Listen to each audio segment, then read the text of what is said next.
இன்றைய தேவ வார்த்தை சங்கீதம் 132 அதிகாரம் 14 இது என்னென்றைக்கும் நான் தங்கும் இடம், இதை நான் விரும்பினபடியால் இங்கே வாசம் பண்ணுவேன்.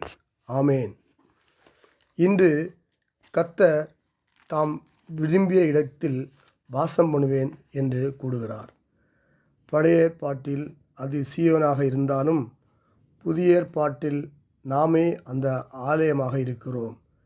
தேவனுடைய ஆலயமாக நாமே அங்கு இருக்கிறோம்.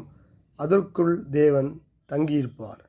அதனால்தான் இயேசு கூறினால் 1 கொரிந்தியர் 3 அதிகாரம் 16 நீங்கள் தேவனுடைய ஆலயமாக இருக்கிறீர்கள் என்றும் தேவனுடைய ஆவி உங்களில் வாசமாக இருக்கிறது என்றும் அறியாதிருக்கிறீர்களா என்று சொன்னார். அதுபோல தேவன் தம் மக்களுடன் என்னென்றைக்கும் தங்கியிருந்து அவரை ஆசீர்வதித்து அவரின் தேவைகளையும் சந்திப்பார். கர்த்தரே இதை சொல்கிறார்.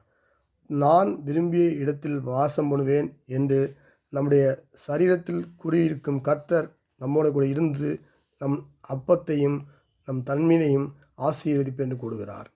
ஆசாரியர்களுக்கு இரட்சிப்பை அளிப்பேன் என்று கர்த்தர் கூறுகிறார். தேவன் கல்லான இருதயத்தில் மட்டுமல்ல, தம்மை தாழ்த்து ஜெபம் பண்ணி அவரிடத்தில் நம்மை அர்ப்பணிக்கும் போது நமக்குள் தேவன் வாசம் பண்ண விரும்புகிறார். அர்ப்பணிக்கப்பட்ட இருதயம் நாம் விரும்பினால் அதிலே வாசம் பண்ணுவார். நாம் பரிசுத்தமுள்ளாகவும் ஜெபத்தோடு வாழ்ந்தால் நம்முடைய வாழ்க்கையில் தேவன் நிரந்தரமாக தந்துவார் என்பதில் சந்தேகமே இல்லை.